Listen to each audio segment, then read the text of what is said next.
Hello everybody, welcome back to another episode of Resonant Rise. My name is Brink. Last we left off, we were building a turbine of massive proportions. We were up to here, and we're continuing our episode here from this. Not much has been done off camera.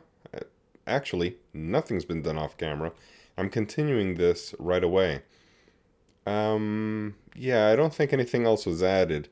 So we're not going to continue up here. We got some stuff to do. Now that we have this power, as a matter of fact, I just remembered something. We are continuing something here. Because I forgot, I'm not going to blame it on you. I forgot to do something on camera last time. And that is the connection to the capacitor. We were working on this capacitor storage bank. That's why I called it carpenters take that to the bank. This storage bank, we were bringing these carpenter blocks to decorate the storage bank, and I think we did a pretty good job. Some suggestions were offered with microblocks, which I like, and I may do that. I came up with another idea of using quartz instead of these anti-blocks, and then there were some other suggestions using glowstone, and I may consider them. I'm going to slow down on this because I do want it done right. So with regard to this, we can work right here. And that was a glowstone lamp. We can work somewhere around here. It doesn't matter where. And we can leave these open, in fact. But there's something that I need to do, and that is that these new Tesseracts that I built, let's get rid of one of them. Yep. These are not Tesseracts. I do have to finish them. I didn't finish them. Let's see. They are full. Okay, so they still have some more work to be done on them. Full, and what we need are these. So let's get these in here and make them all. That's 1, 2, and 3. We'll just make them all and leave this one here. In fact, we can go even further. We need to make the signalum, and I don't know what recipes I have. Looks like I'm missing the locks. So let's build 3 locks. 1, 2, nope. We're missing the nuggets now. So let's make these signalum nuggets. Yep, that should be enough for now. Let's just do one more. And some locks. So we got 2 and 3. Yeah, they stack. Great. Okay, so we'll make them bound. It's not really binding, it's that it locks it to a user. And we need more nuggets. So let's build a few more of these. And that should do it for now. Yeah, that's the third one. And we can leave that there.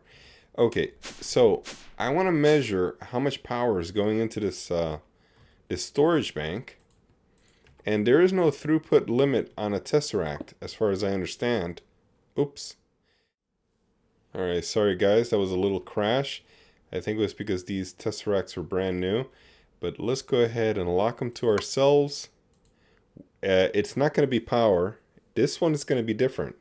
So our second channel, we will call turbine. And we'll add that. This will be receive. And that'll be cool, turbine. Okay. So there it is. And I think that's set. Okay. Before I set it though, I'm going to turn this off for a second. Let's just make sure it's not running. I could have used the redstone control instead. But what I want to do is have all of these set to turbine instead of power. So it needs to go to the capacitor bank first before it gets distributed to all of our network of power, which will be the power channel. So all of these will instead be turbine. And the rest of the settings should remain the same. There should be no change to it. We're just feeding these turbines over to the capacitor bank is all it is. And one more. Okay. Now, the reason why I turned off the Tesseract down below is because I didn't want it to start without me checking it first. Here, you will see where it says 0 RF per tick. It'll tell us how much power those 4 turbines are putting into this capacitor at the same time, all in one shot. So let's go ahead and receive power. And let's see what this is going at. 112 RF per tick is what it's putting out. Now this will level off when the buffer for the turbines go down, because remember, the turbines each have their own capacitor bank. So let's see if we can get to that meltdown before it reaches the capacity of 8 billion RF. Let's go up to the top level. And let's see if these turbines are almost emptied. They are empty now. They're each putting out this amount, 28051. So whatever that works out to be times 4. Oh, I didn't even need to come down here. I could just go here. Let's see. So it is 112 RF per tick is what these turbines are putting out. That's pretty good power. The reason why I made all of these is not just to be overkill, is because I really do need it.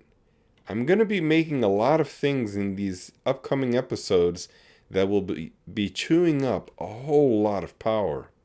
One of them is what I plan to do today, and that is a molecular... Ooh, I'm running out of power here. Oh yeah, I forgot. There's one more thing we need to do. Just remembered. Now we need another Tesseract here for the output to the rest of our network. Oh, am I going to crash here? No, okay. So that'll go here, and this one will be power, but we will send. There we go. So now the rest of our network is chewing up everything except for about 70,000 RF per tick. I guess there are some energy buffers within our network, because I see it slowly climbing. It didn't go exactly to where I was. So whatever it is, it looks like it's 73 or so, with probably not more than 75. Anyway, let's go down. I want to explain something that I'd like to do for this episode. By the way, disregard this. I'm just cleaning up some of my ME, and I see I have a lot of green lights. I was coming up with a lot of orange lights. These are the things I'm trying to get rid of, the Thaumcraft shards. I can get these when I'm ready for Thaumcraft later. They really generate around the terrain a whole lot. But my ME is full of a lot of junk that I don't need at the moment. Let me just check on the shards for a second and see how they are doing. We are at 6,000 about. I'm keeping Sloth, Wrath, and Ender because it appears that these are very rare and they don't really chew up a lot of ME storage area. So what I want to do today is something that does chew up a lot of power. And I was going to start getting the patterns made for them. But then I thought, let me stop here. I don't need to build anymore. I built a number of things. Let's show you what I did. And this was done a few episodes ago, but I didn't show it. I didn't record it. I did the basic machine block, a macerator, let's see, what else?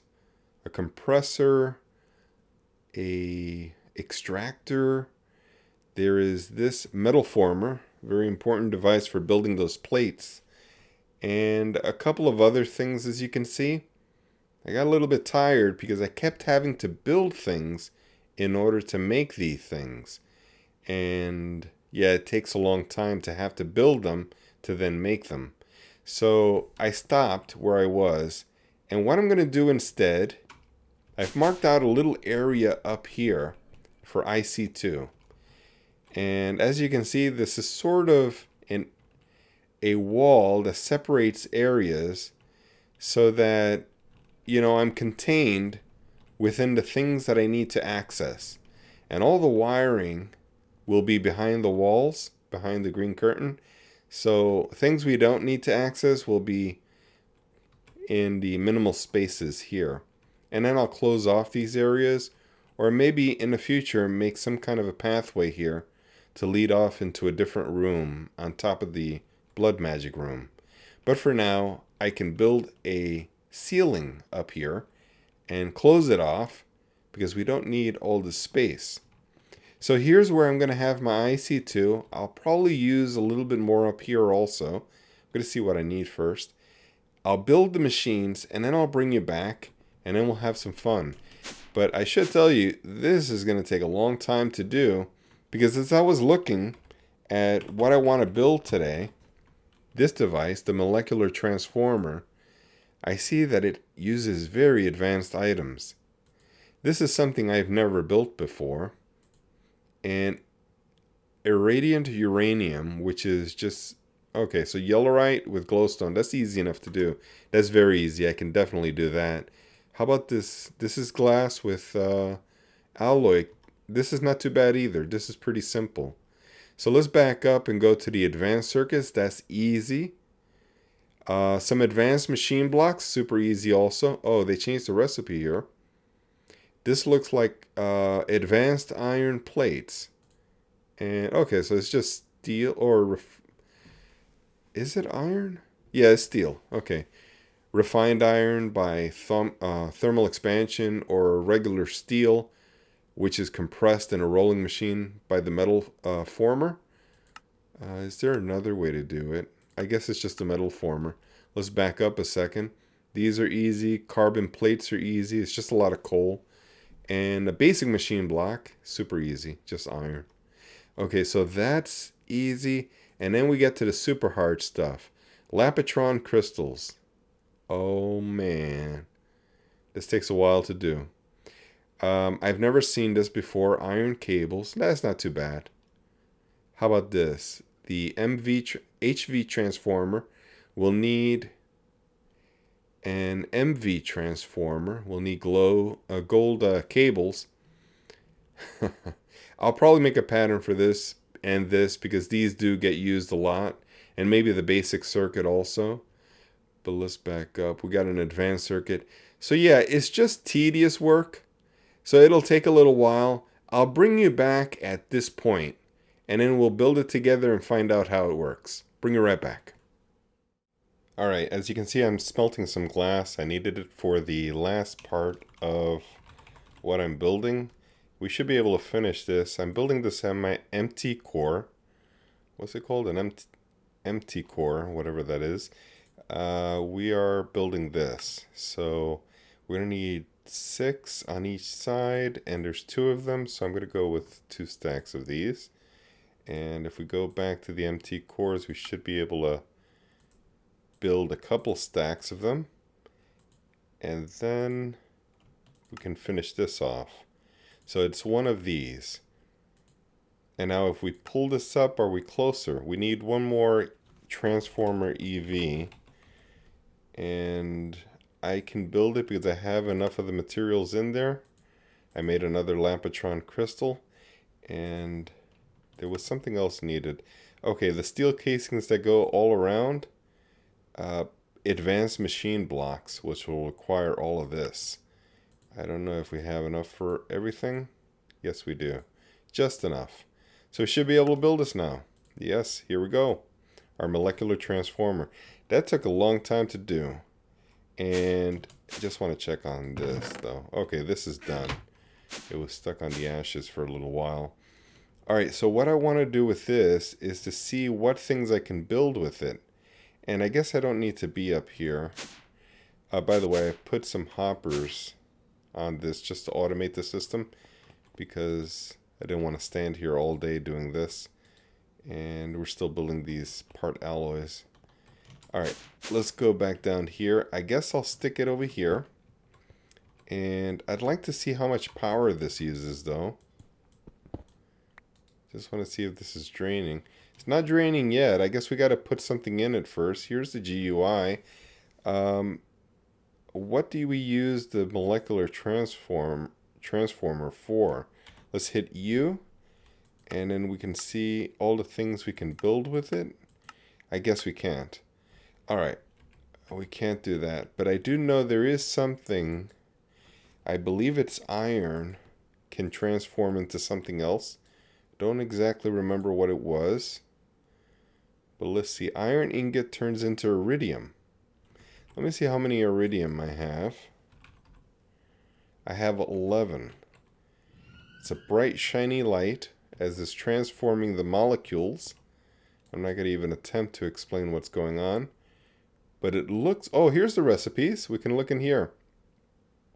This is using 280 EU per tick, or is it 1,280? I'm not sure. I wonder if there's any throughput blockage on this. Let's take a look.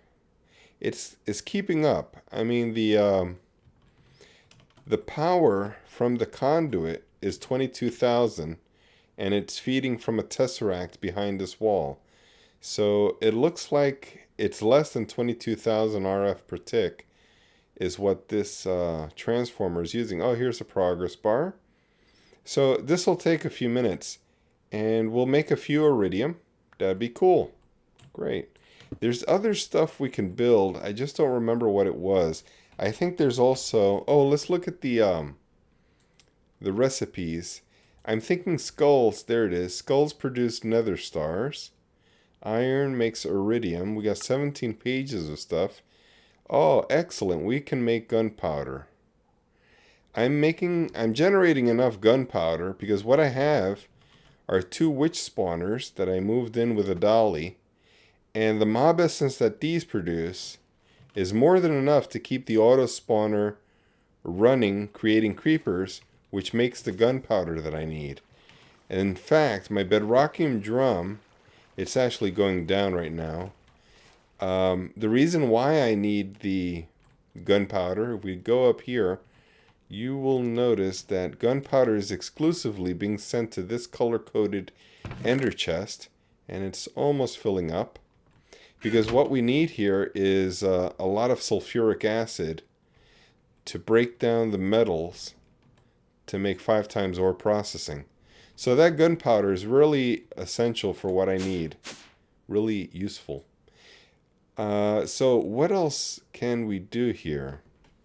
Let's take a look through this. Gunpowder, gravel, clay blocks, interesting. Coal we don't need. What is this? Cenarium piece for solar panels. Not sure we're going to need that. Alright. Sapphire. We can't build a promised land portal in this pack. There's a couple of items missing from Biomes of Plenty. I'd really like to build one, but we can't. So we can build an industrial diamond with this. We got about 9,000 diamond in the ME system, so we don't need it. A lot of ferrous material. It seems to be very important to have ferrous, looks like. And we're coming close to the end. Just a lot of metals. Shiny. Check that out. Excellent. With gold. We need 9 million per ingot. That is not OP at all. This is excellent. I'd say this is not OP. What do you guys think? Do you find this to be OP? I'm building iridium right now out of iron, but I'm expending so much EU, or power, to build it, to make 1 iridium. What do you guys think? I wonder if you can leave a comment down below and let me know if you think that device is OP, considering that it's using a lot of energy. We go up here, and if you didn't see the beginning of the episode, you'll see that I have a lot of turbines using up a lot of yellorium to make power for me. So guys, leave that down in the comment downstairs, and I would appreciate it. We are at around 66,000 RF per tick. It's gone down a lot since I've connected that molecular transformer. And I'm going to stop here and say thanks for watching, and I will catch you next time.